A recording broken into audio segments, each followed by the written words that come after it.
Hello everyone, welcome back to the Logging Aid channel. For today's video, I will be guiding you through the process of how to register yourself for the online banking in Merrick Bank. Now to begin with, first of all, open the Merrick Bank web page on the browser.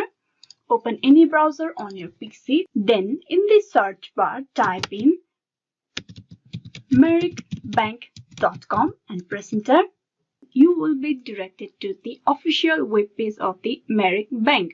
Now, once you're at the web page, you can see here the option for the login. But we are going to register for the new user. So for that, you can see here the below not enrolled, sign up now. Click over here. You will be directed to the enrollment page. To enroll for the online banking in Merrick, you need to provide few details of yourself. That is, first of all, you need to provide your account number.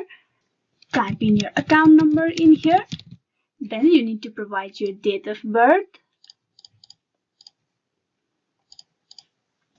Then you need to provide the social security number of yours. That is the 4 digits of the social security number.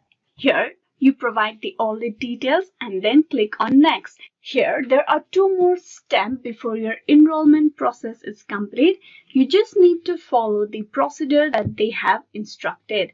Once you're done or once you have been confirmed, your online banking in Merrick Bank will be registered. Once the registration is completed, you can sign in into the account very easily. For that, go to the official web page of the Merrick Bank. After registration, you will have a username and the password for your account credential. You need to type in your username and the password over here. Then click on login and you will be logged in into your online banking account of Merrick Bank. Hope this video was useful and you have learned how easily you can register yourself for the online banking in Merrick. Please like and subscribe the Logging Aid channel, and also don't forget to click on the bell icon for the notification and updates on the videos. Thank you.